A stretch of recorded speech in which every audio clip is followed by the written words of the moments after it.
O dia em que meus enteados me chamaram de estranha no microfone da formatura foi o dia em que finalmente entendi. 14 anos de sacrifício mereciam um final que me honrasse, não apenas a família que ajudei a construir. Meu nome é Helena Duarte, tenho 58 anos e moro em Porto Alegre. Por 14 anos, fui mãe de 2 crianças que nunca carregaram meu sobrenome, mas carregaram cada gota de amor que eu tinha para dar.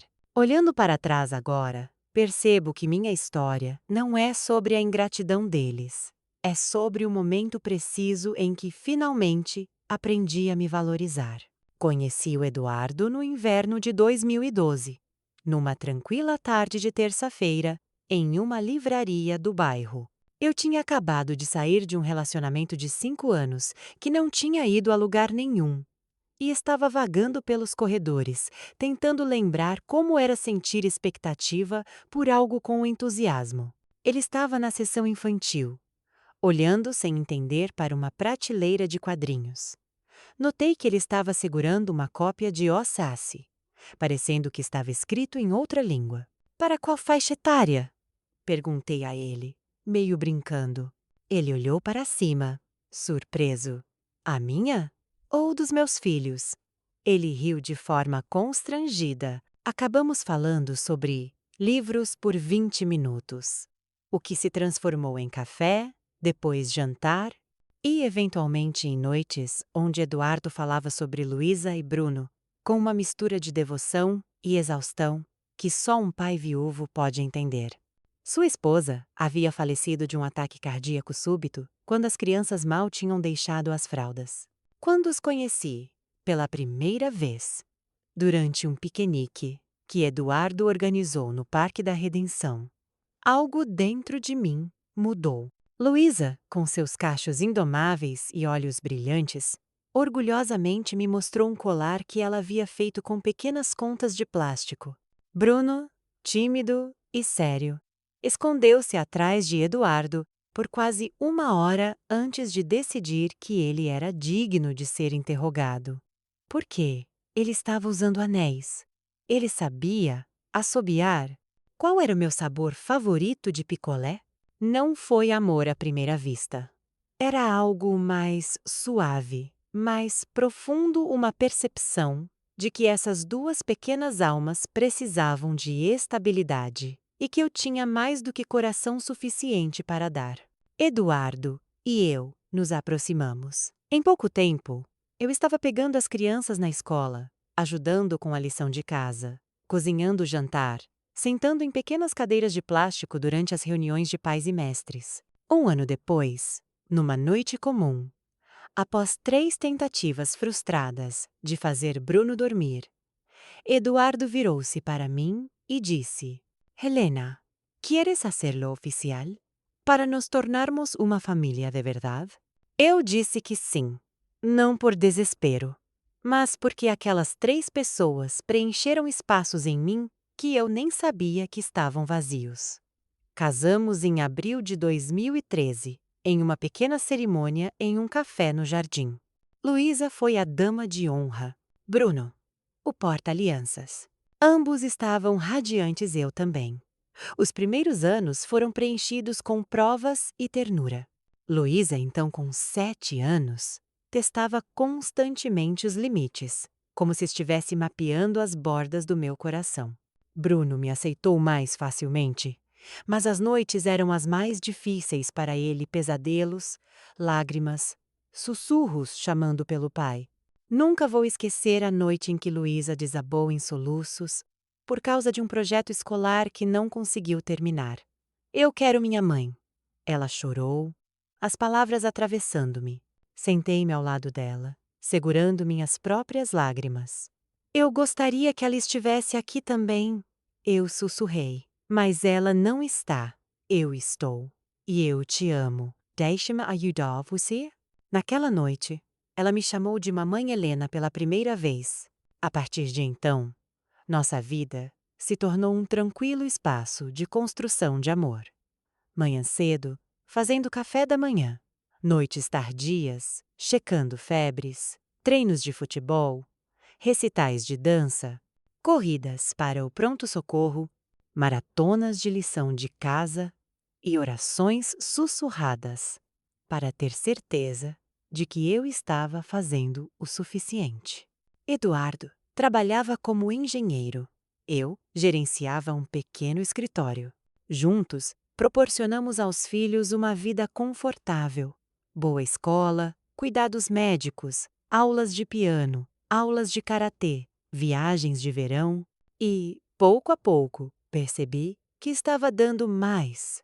Mais tempo, mais dinheiro, mais trabalho emocional, mais de mim do que eu jamais esperei. E durante 14 anos, eu dei de mãos abertas, até aquele microfone da formatura, até aquela palavra estranha dita não com afeto, mas com desdém. Não foi o insulto que me quebrou, foi a clareza repentina. Eu havia construído um lar com tudo o que eu tinha. E agora era hora de me reconstruir. Não é que Eduardo não estivesse presente, ele era um pai extraordinário. Mas, de alguma forma, sem nenhuma decisão formal ou cerimônia, eu me tornei o arquiteto da rotina da nossa família. Eu era quem lembrava das consultas pediátricas, quem embrulhava os presentes de aniversário de última hora para os colegas de classe, quem mantinha em mente a lista de quais remédios cada criança precisava para cada tipo de dor. E eu adorava isso. À medida que as crianças cresciam, as camadas do nosso relacionamento também cresciam. Luísa se tornou uma artista pré-adolescente, daquelas que preenchiam cadernos de desenho mais rápido do que conseguíamos comprar. Ela sempre me mostrava seus desenhos mais novos primeiro, antes de seu pai, antes de seus amigos. Bruno descobriu o futebol com a força de uma devoção, e eu me tornei sua fã mais barulhenta, a mãe com lanches, curativos e um pequeno guarda-chuva para a chuva repentina. Quando eu arrastava-me para casa, após longos dias de trabalho, eram eles que eu queria ver. Eles eram aqueles que davam sentido aos meus dias. Em 2016, quando Luísa tinha 13 anos e Bruno tinha 11, Eduardo começou a reclamar de dor no peito. Imploramos para que ele visse um médico, mas ele sempre adiava. É só estresse, ele dizia, dispensando-nos com um sorriso cansado. Então, numa fria manhã de junho, ele não saiu da cama. O ataque cardíaco foi repentino e implacável. Em 48 horas, nossa família de 4 se tornou uma família de 3. O velório parecia um sonho longo, e sem forma-rosto se misturando em condolências, mãos apertando as minhas, alguém trazendo café doce que eu não conseguia beber. As crianças se agarravam a mim como se eu fosse um salva-vidas, enquanto eu tentava ser forte, mesmo quando algo dentro de mim se quebrava. Mas a dor não espera. E nem as decisões. Quando os parentes de Eduardo começaram a retornar para suas aldeias, a realidade se assentou como poeira. Seus pais, Dona Célia e seu Alberto, viviam modestamente no campo. Eles amavam profundamente seus netos, mas criar 2 pré-adolescentes em luto era algo que não conseguiam suportar. A mãe biológica das crianças não tinha parentes próximos capazes de acolhê-las. Legalmente, ela não tinha direitos. Depois do funeral, durante uma reunião com o advogado da família, as palavras soaram como metal frio. Eles não são seus filhos aos olhos da lei. O silêncio encheu a sala. E então, algo aconteceu que eu nunca vou esquecer. Bruno, pequeno, pálido, com os olhos inchados de tanto chorar, levantou-se e disse, com uma voz trêmula mas firme: "Eu quero ficar com a mamãe Helena." Luísa, em lágrimas, assentiu antes de conseguir respirar. Os avós trocaram olhares incertos, mas finalmente admitiram o que todos já sabiam. Eu fui quem os criou. Eu era quem conhecia suas rotinas, seus medos, seus remédios, seus sonhos. Você tem certeza? Sussurrei, ainda em choque. Luísa limpou o rosto e respondeu antes que alguém pudesse. Claro, você sempre foi nossa mãe. E assim começou um novo capítulo. Eu, sozinha, criando duas crianças que não eram minhas por sangue, mas eram minhas em todos os sentidos que importavam. Os primeiros meses foram uma tempestade de papelada, advogados, formulários de pensão, documentos de herança, audiências de custódia. Algumas noites, depois que as crianças adormeciam, eu me sentava à mesa de jantar, com a cabeça inclinada sobre os formulários, perguntando-me se eu era forte o suficiente. Mas conseguimos. À medida que os anos passaram, nossa família encontrou seu ritmo novamente, embora a adolescência trouxesse suas próprias sombras. Quando Luísa completou 15 anos, ela começou a questionar tudo, inclusive a minha autoridade. Você não é minha mãe de verdade, ele gritou uma vez, batendo a porta do quarto. As palavras atingiram como um soco, mas eu me controlei, respirei fundo e respondi pela fresta da porta. Você está certa.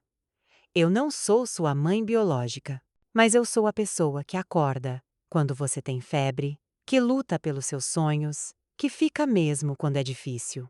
E enquanto você viver sob este teto, nós nos respeitaremos. É isso que as famílias fazem.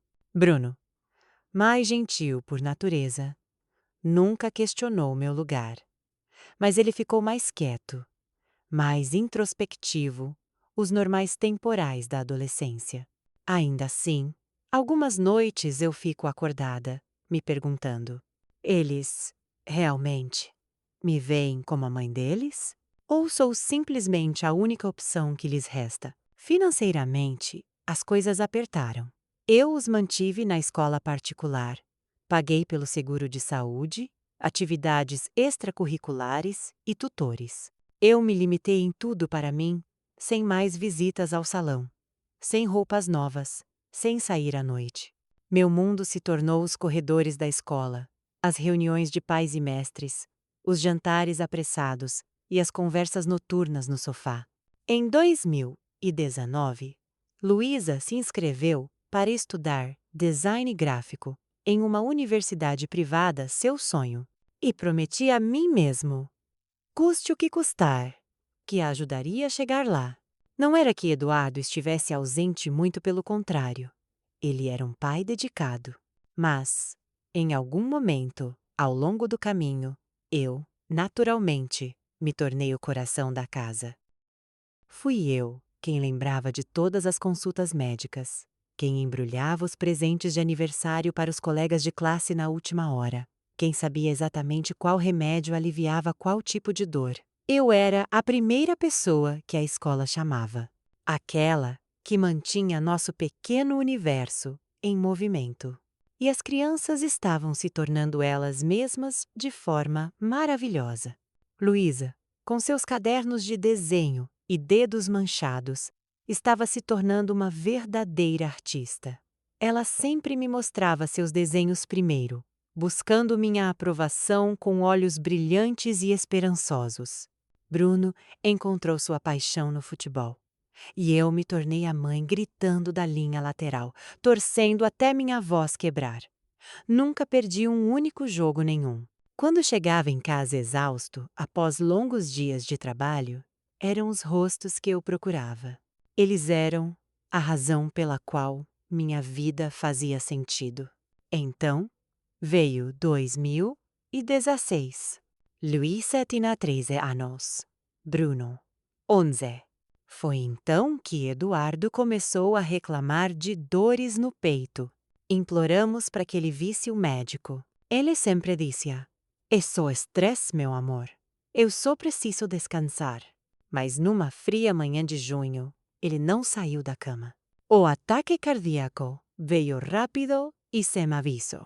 Em 48 horas, nossa família de 4 se tornou uma família de 3. O velório foi uma névoa de lágrimas, orações e abraços vazios. As crianças se agarravam a mim como se eu fosse a única coisa sólida que restasse em seu mundo. Eu tentei ser forte para elas, mesmo quando a dor rasgava todos os ossos do meu corpo. Mas o luto não desculpa a responsabilidade. Quando as condolências terminaram e os parentes voltaram para casa, as decisões difíceis começaram. Os pais de Eduardo Dona Célia e seu Alberto viviam modestamente em uma pequena cidade. Eles adoravam as crianças, mas não eram capazes de criar dois pré-adolescentes em luto. Sua mãe biológica não tinha família sobrevivente capaz de cuidar dela. E eu não tinha direitos legais. Não há documentos, sem garantias, apenas amor, e isso não contava aos olhos da lei. Uma semana após o funeral, durante uma reunião tensa com o advogado da família, a verdade caiu sobre a mesa como um martelo. Legalmente, eles não são seus filhos. O silêncio encheu a sala, até que Bruno, com os olhos inchados e a voz trêmula, levantou-se e disse: "Eu quero ficar com a mamãe Helena." Senti o chão se mover sob meus pés. Luísa, em lágrimas, assentiu e pegou na minha mão. Os avós trocaram olhares, emocionados e conflitantes. Mas no final, disseram as palavras que desbloquearam o futuro. "Helena, você é quem os conhece. Você é quem pode criá-los." Olhei para as crianças, atônito, com o coração na garganta. "Temsetidza?" Sussurrai. Luísa apertou minha mão. "Claro, você é nossa mãe. Sempre foi." E assim, de repente, uma nova fase começou. Eu sozinha, criando duas crianças que não compartilhavam sangue comigo. Mas cada pedaço do meu coração, os meses seguintes foram uma batalha. Papelada, advogados, pensões, processos de herança, audiências de custódia. Cada documento parecia uma montanha. Cada assinatura parecia uma promessa. Mas sobrevivemos. Aprendemos a respirar novamente. Eu me tornei seu guardião oficial, mas em seus corações. E no meu, eu já era sua mãe, muito antes de qualquer juiz selar um papel. No entanto, o amor não protege ninguém das tempestades da adolescência. Quando Luísa completou 15 anos, a rebeldia floresceu nela como um incêndio florestal. Uma noite, depois de discutir sobre o toque de recolher, ela gritou: "Você não é minha mãe de verdade. Você não é minha mãe de verdade." As palavras atravessaram-me. Por um momento, eu nem conseguia respirar. Mas eu me composei e disse: "Você está certa. Eu não sou sua mãe biológica, mas sou eu quem está aqui. Aquela que se importa. Aquele que fica. E enquanto você viver nesta casa, nós nos respeitamos." É assim que uma família funciona. Bruno não se rebelou, mas se fechou, mais quieto, mais introspectivo. Eu disse a mim mesmo que era um comportamento adolescente normal, mas algumas noites ainda fico acordado me perguntando: "Eles me amam? Ou simplesmente se acostumarão comigo?" O dinheiro ficou mais escasso. A renda do Eduardo desapareceu. Meu salário e a pensão das crianças nos mantinham à tona, mas mal. Mesmo assim, recusei-me a deixar suas vidas encolherem. A escola particular permaneceu. O plano de saúde permaneceu. As atividades extracurriculares permaneceram. Tirei tudo. Nada de visitas ao salão. Sem me rupanova. Nada de mais jantares com amigos. Meu mundo foi reduzido a trabalho, casa, eventos escolares e visitas ocasionais aos avós. Em 2019, Luísa se inscreveu em uma universidade privada para estudar design gráfico, seu sonho, desde que era pequena, o suficiente para desenhar nas paredes. E apesar de tudo cada conta, cada sacrifício, disse a mim mesma: ela terá a sua chance. Não importa o que me custe. Luísa tinha sido aceita na universidade, seu sonho finalmente ao alcance. Mas a mensalidade era alta. Bruno 2 anos mais novo, queria estudar educação física. Sentei-o gentilmente e expliquei nossa realidade financeira, mas deixei uma coisa clara: você vai estudar. Não importa o que aconteça. Sussurrei as mesmas palavras para Luísa. Quero que você tenha as melhores oportunidades, meu amor. Para tornar isso possível, eu peguei um empréstimo e trabalhei horas extras.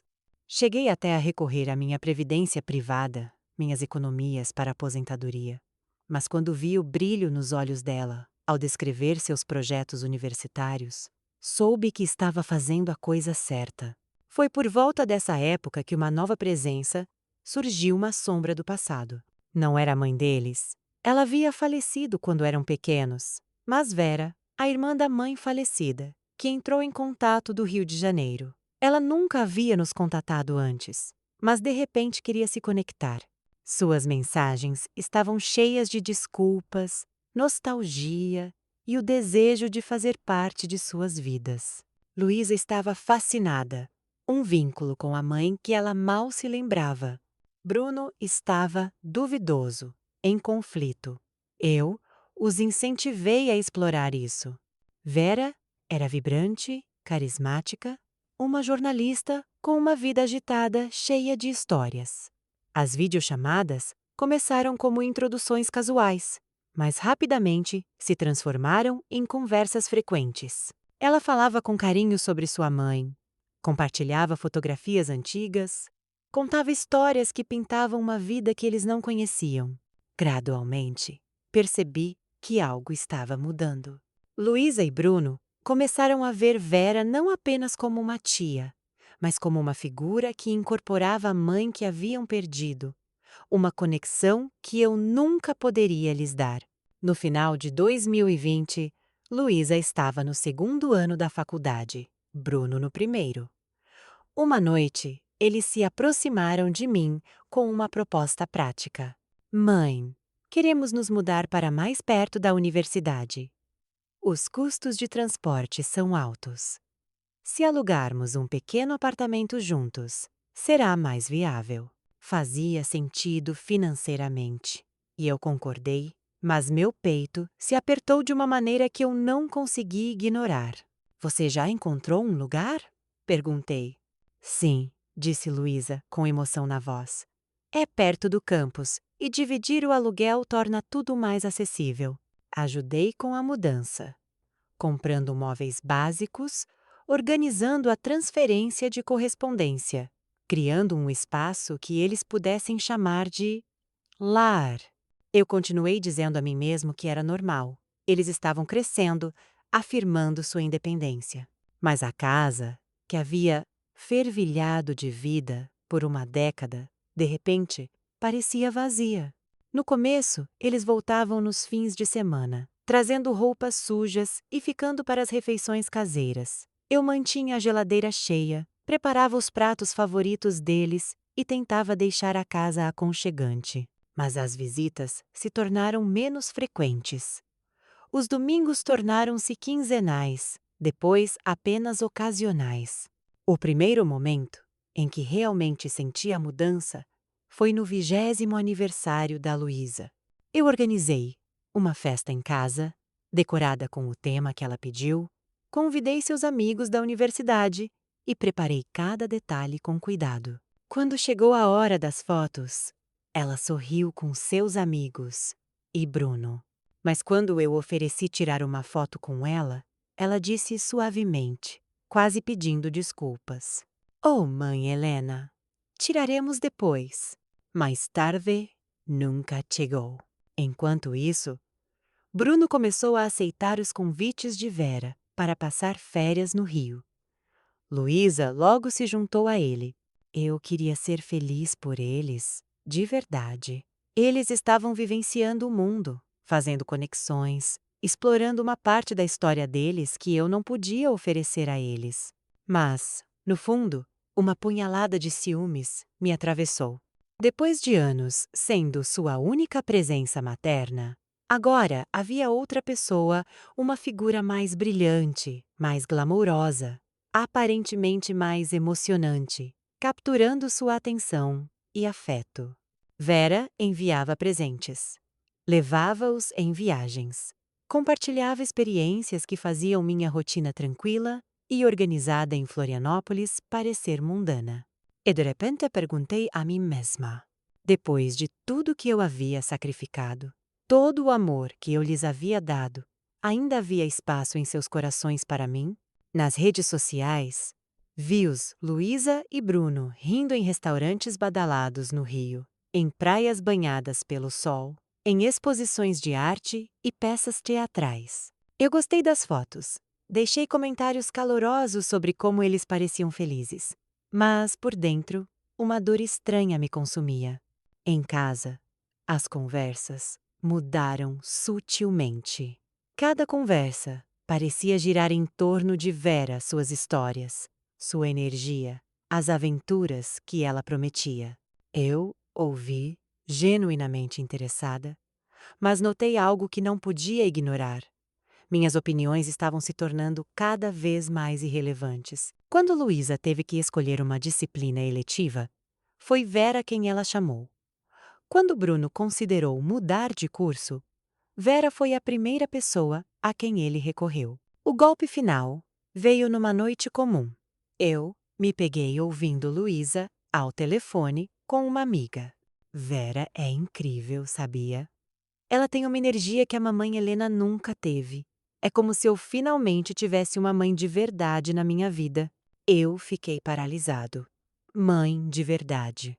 Depois de anos sendo a única presença materna deles, depois de cada sacrifício, cada noite sem dormir, cada decisão que tomei por eles, eu não era a mãe de verdade deles. Comecei a notar os pequenos e dolorosos detalhes. Eles pararam de compartilhar coisas quando eu entrava na sala.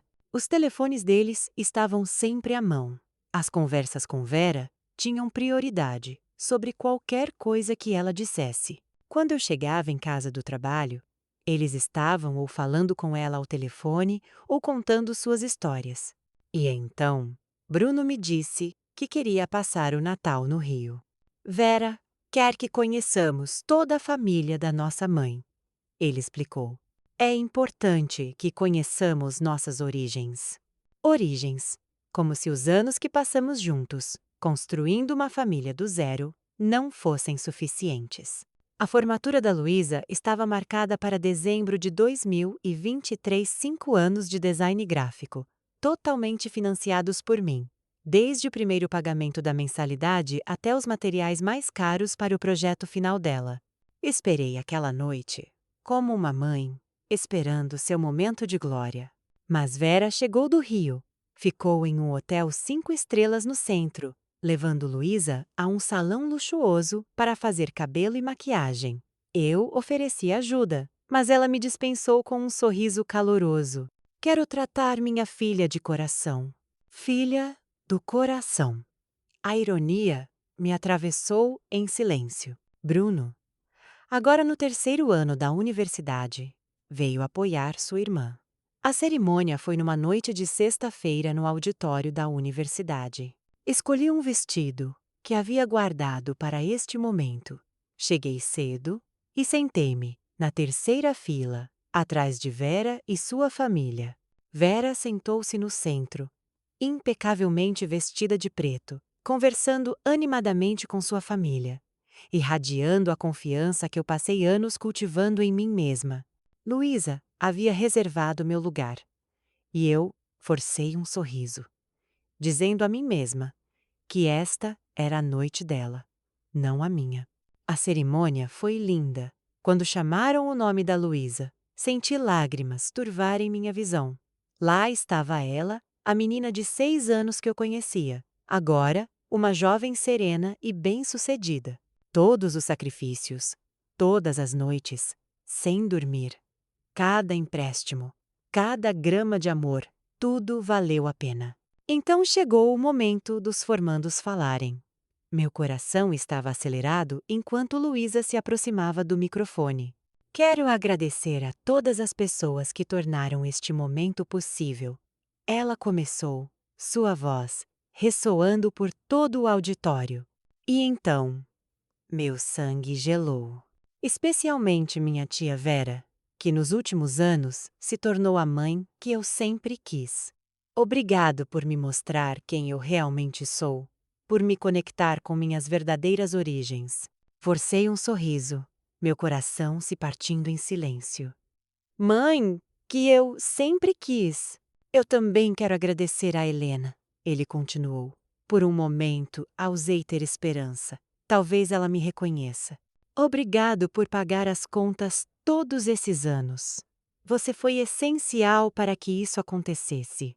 Um murmúrio de risadas se espalhou pela plateia.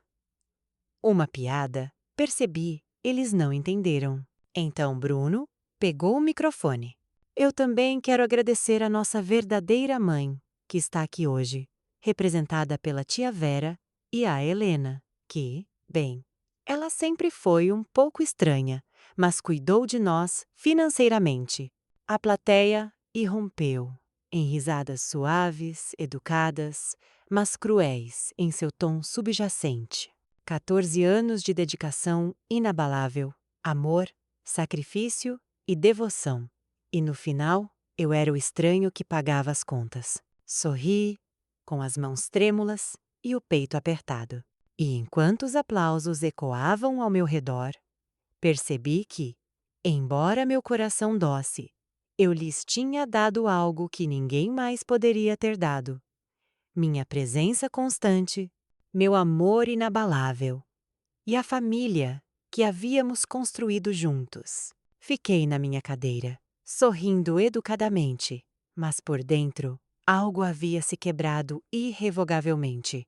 Não era apenas a humilhação pública, mas a percepção de que passei 14 anos criando duas pessoas extraordinárias que, no final, só me viam como um provedor financeiro. Quando Luísa veio me cumprimentar após a cerimônia, radiante em sua beca de formatura, eu beijei sua testa. Obrigada por estar aqui, mãe Helena.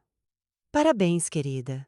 Sussurrei, abraçando-a apertado. Você merece toda a felicidade do mundo. E ela merecia isso, mas ela também merecia algo diferente disso. Na manhã seguinte, sentei-me à mesa da cozinha com uma xícara de café e uma pasta de registros financeiros meticulosos. 14 anos organizando cada despesa. Não por desconfiança, mas porque era quem eu era. Cada taxa escolar, plano de saúde, curso extracurricular, presente de aniversário, viagem, mesada, tudo. Os empréstimos para a faculdade da Luísa estavam em meu nome. E no nome do Bruno também. Juntas, as dívidas totalizavam mais de 300 mil. Peguei o telefone e liguei para o banco. Quero transferir esses empréstimos, disse ao gerente. Os beneficiários agora são capazes de assumir suas próprias responsabilidades. Não foi fácil. Semanas de papelada, a ajuda de um advogado, montanhas de burocracia, mas era legalmente possível. Luísa e Bruno já eram adultos, com renda e bolsas parciais. Eles podiam assumir a responsabilidade. Pela primeira vez em 14 anos, reorganizei minha vida. Vendi móveis que não precisava mais, cancelei assinaturas, reorganizei meu orçamento. O dinheiro finalmente seria meu. A primeira conta em nome dele chegou no final de janeiro de 2024. Bruno ligou, confuso. Mãe Helena, chegou aqui uma conta da universidade. É um erro? Não é um erro, querida. Respondi calmamente. Agora você é responsável pelos seus próprios estudos. Eu achava que era importante para o seu crescimento, mas eu não tenho mais esse dinheiro. Nem Luísa. Uma pausa. Então, quase amargamente, ele disse: talvez Vera possa ajudar. Afinal, ela é nossa mãe agora, não é? No dia seguinte, Luísa chegou em casa, visivelmente perturbada. Mãe Helena, precisamos conversar, ela disse. Eu servi café para nós duas. Claro, querida. Sente-se. Sobre as contas da universidade. não podemos pagá-las. Vera disse que não pode ajudar com uma quantia tão grande. Concordei lentamente, calma, resoluta. E o que você planeja fazer? Luísa hesitou. Pensamos. Talvez você pudesse continuar ajudando. Pelo menos até o Bruno se formar e eu me estabilizar no meu trabalho. Olhei para ela com constante afeto. Luísa, você se lembra do que disse na formatura? Ela desviou o olhar, envergonhada. Você disse que ela era apenas alguém que pagava as contas, que ela era estranha e que Vera era a mãe que você sempre quis. Mantenha minha voz calma, sem amargura. Exatamente. Achei que era consistente deixar sua mãe biológica assumir essa responsabilidade. Seus olhos se encheram de lágrimas. Eu não quis dizer isso a sério. Eram os nervos, a excitação do momento. Foi honestidade. E eu agradeço, disse eu suavemente, porque me ajudou a ver algo importante. O quê? Que passei 14 anos criando ambos. Mas esqueci de cuidar de mim mesmo. Esqueci que eu também mereço ser valorizado, respeitado, amado não apenas como provedor financeiro, mas como pessoa. Bruno chegou no meio da conversa, sentado em silêncio. Ouçam, eu disse a ambos. Eu amo vocês. Sempre amarei. Vocês têm sido a maior alegria da minha vida adulta. Mas você me ensinou uma lição vital. O amor não é unilateral. O respeito deve ser mútuo e ser família é mais do que pagar contas. Sabemos, disse Bruno suavemente. Sim, eu acenei com a cabeça. Mas na sua formatura, quando você me chamou de estranha que pagava as contas, ficou claro que você não tinha percebido completamente. E, tudo bem, faz parte de crescer. Luísa começou a chorar. Podemos consertar as coisas, certo? As coisas não estão quebradas, eu disse, tocando sua mão. Elas são apenas diferentes. Eles são adultos agora. Eles podem assumir suas responsabilidades. E eu finalmente posso viver para mim mesma. Nos meses que se seguiram, eles tentaram de tudo: bolsas de estudo, empregos de meio período, até pedindo ajuda a Vera. Mas a realidade foi dura.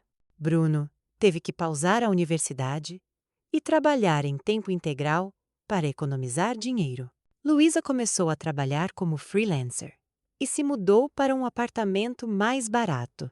Não me alegrei com suas dificuldades. Senti paz de alguém que finalmente estabeleceu limites saudáveis, valorizou a si mesmo e recusou aceitar migalhas emocionais em troca de anos de apoio total. Hoje, quase um ano depois, nosso relacionamento está sendo reconstruído sobre bases diferentes. Eles se comunicam não por dinheiro, mas por conversa. Eles ligam para compartilhar seu dia, buscar conselhos ou simplesmente colocar a conversa em dia. Vera ainda é importante para eles. E isso não me incomoda mais. Finalmente, eu entendo. O amor não se mede em dinheiro. E a maternidade não é sobre ser necessária. É sobre presença, respeito e limites. E finalmente, estou livre para viver por mim mesma. Eles podem ter várias figuras maternas em suas vidas, e essa é a escolha deles. Quanto a mim, estou aprendendo a ser Helena novamente. Lentamente, de forma deliberada, estou redescobrindo quem sou além de ser mãe, além de ser provedora. Comecei a sair com amigos, rindo sem culpa. Inscrevi-me em um curso de pintura, deixando as cores e os pincéis me lembrarem da alegria que um dia deixei de lado. Estou namorando novamente com um gentil viúvo que conheci através do meu grupo da igreja. Aos 62 anos, estou recuperando minha identidade. Estou aprendendo que amar alguém não significa perder-se. Cuidar dos outros nunca deve ser feito à custa de negligenciar a si mesmo. Respeito não é um favor que se pede, é um direito que se reivindica.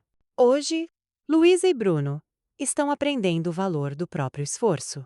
Eles pagam pelos seus estudos, gerenciam suas vidas e, pouco a pouco, entendem a responsabilidade que a independência implica. E eu? Não sou mais a esquisita que paga as contas. Sou Helena, uma mulher que ama apaixonadamente, apoia com todo o coração, mas também honra e se protege. O karma não é vingança, é equilíbrio. Aqueles que semearam ingratidão agora enfrentam dificuldades. Eu semeei amor próprio e colhi dignidade. Pela primeira vez em muito tempo, durmo à noite com paz no coração.